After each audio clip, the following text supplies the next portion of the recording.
Hello, 6th grade social studies students. This is Miss Tolman. I'm assisting Miss Halbert. I am here to read through your lessons. We are at Unit 5. We are on Lesson 1. It is still a good idea to take notes and keep this vocabulary on hand for the further questions down at the bottom, as well as any quizzes you may take. You can also go back and watch the videos if you need a little bit of help. All right, we're starting with our vocabulary today, which is 4. We've got 4. It's not too bad. We have consul. It's a chief civil officer in the Roman Republic. Centuriate assembly, responsible for the election of the Roman consuls. Patricians, consisted of wealthy landowners and descendants of Rome's old Roman aristocracy, could serve as members of the Senate. Plebeians, or plebes, are middle lower class members of Roman society. Here's somebody you need to know.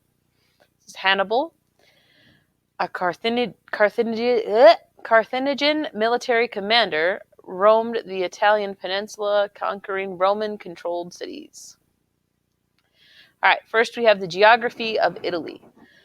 Italy is a peninsula in southern Europe. It extends into the Mediterranean Sea. To the east of the Italian peninsula is Greece. France and Spain are located to the west. Several large islands lie off the coast of Italy. Corsica and Sardinia are located in the Ligurian Sea to the west. The island of Sicily nearly touches the southern tip of the Italian peninsula and is not far from the coast of Africa. The interior of Italy is covered with fertile valleys and plains suitable for farming.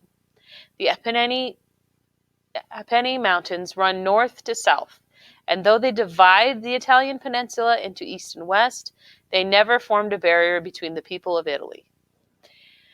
As with other ancient civilizations, many of the early peoples of Italy settled in river valleys. One such settlement was established along the Tiber River.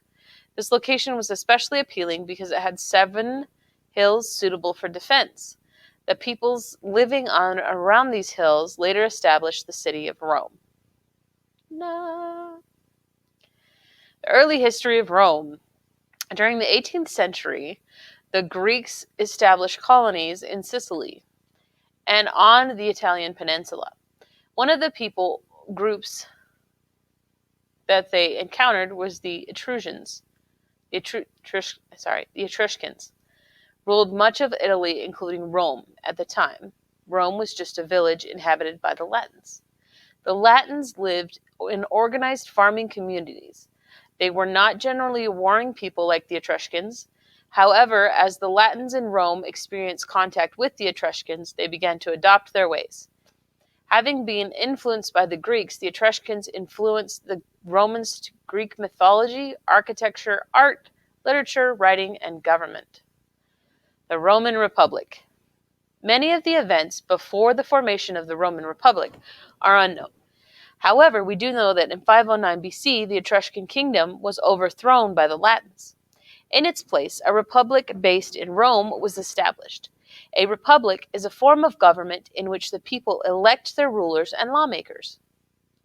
Now we're talking about society and government. The Roman Republic was divided into 2 main classes.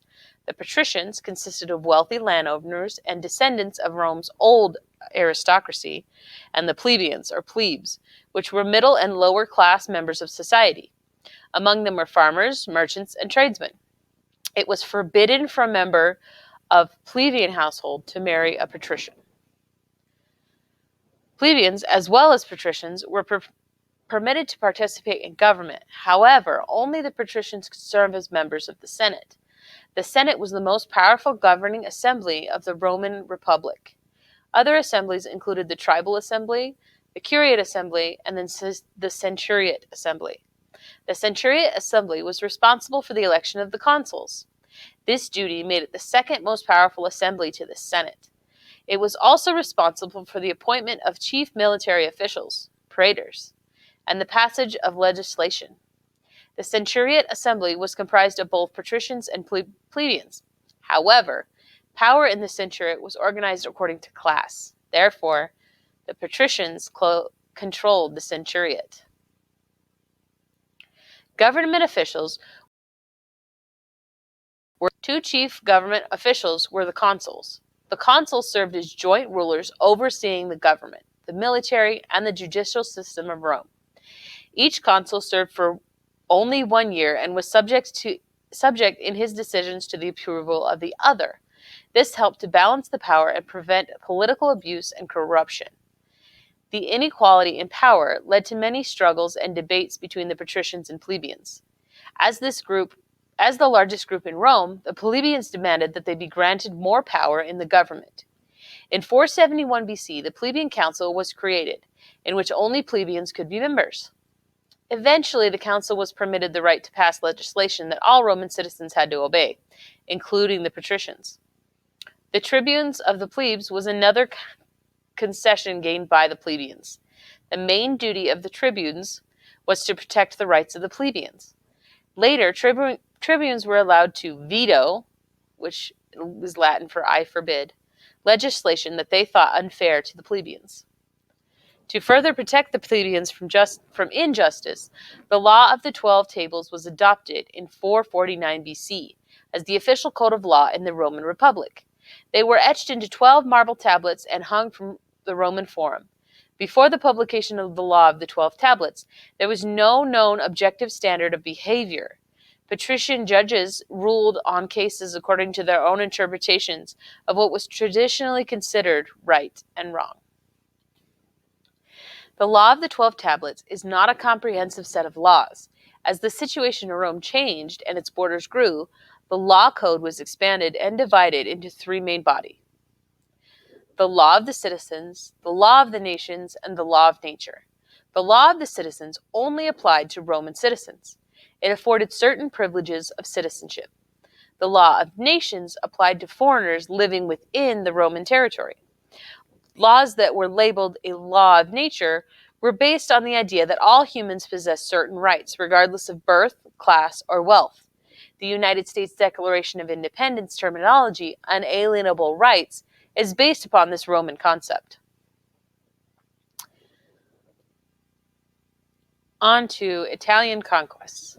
While the conflicts between the patricians and the plebeians were causing strife within, the Roman Republic was continuously engaged in war with the neighboring Latin city-states. Victorious in its battles, Rome expanded its territory in all directions. By 265 BC, the Romans defeated the Etruscans in the north and the Greeks in the south. To ensure their control over the Latins, Etruscans, and Greeks of the Italian peninsula, the Romans opened citizenship to the leading members of local communities. As Roman citizens, they were allowed to participate in the government of their state. The states under Roman control were organized into the Roman Confederation. In exchange for Roman freedoms and privileges, conquered states were expected to pay taxes and supply soldiers to serve in the Roman military. Mediterranean conqueror. Rome's conquest of the southern portion of the Italian peninsula brought into conflict with Carthage. Carthage was a city-state in North Africa established by the Phoenicians. The economy of Carthage depended on the sea trade. As a result, it established itself as the foremost naval power in the western Mediterranean.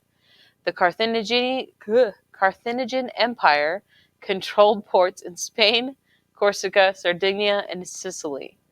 Fearful that Rome would try to capture its ports in Sicily, Carthage attacked.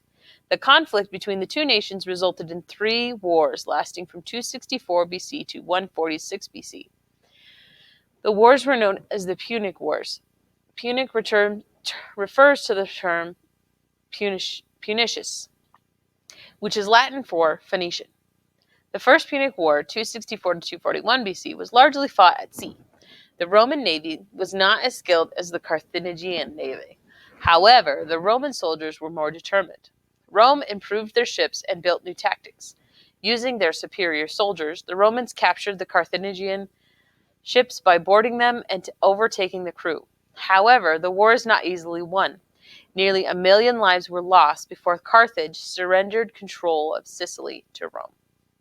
The Second Punic War, 218 to 201 BC, was called by the Romans the War against Hannibal. Hannibal was skilled at military tactics. To avenge the loss of Sicily, he decided to attack the Romans from the north. With an army of 45,000 men, he marched from Spain along the coast of the Mediterranean, crossed the Alps. The journey and attacks from various peoples reduced his army in half. Many of his battle elephants and horses also died. But as with Alexander the Great, Hannibal did not need superior numbers to attain victory in battle. For 15 years, Hannibal roamed the Italian peninsula, conquering Roman-controlled cities. However, he could not conquer Rome. The decisive point in the war came when the Roman conqueror Scipio attacked Carthage. Hannibal was forced to retreat from the Italian peninsula in order to defend Carthage. At the Battle of Zama, Hannibal was defeated. Carthage was forced to surrender its provinces, including Spain. 50 years later, the Romans regretted that victory in the war against Hannibal had not included the destruction of Carthage. The city-state had grown again in power, so when Carthage refused to obey Rome's demands to move away from the coast, the conflict broke out. The Third Punic War lasted from 149 to 146 BC. During the final days, the Romans burned and looted Carthage. The city was totally destroyed, and the surrounding region became Roman territory. Those Carthaginians who survived were sold into slavery. Carthage had many allies in its wars against Rome. Among them was Macedonia. After Rome had defeated Hannibal, it invaded Macedonia in 149 BC. Not long after, the Syrians marched to Macedonia and attacked, hoping to weaken the Romans. But the Romans were too strong. They defeated both the Macedonians and the Syrians, realizing that it could do nothing to challenge the strength of Rome. Egypt made an alliance with the master of the entire Mediterranean. Here's kind of how the battles went through. Now they want you to answer all of these fancy questions. So I've been told recently, unfortunately, that these questions may be different for everyone. So do your best to go through and know that you can always scroll back up or watch the video again once you get to your particular spot in the PLP. You can kind of watch the video again, and as you watch the video, you can answer the questions.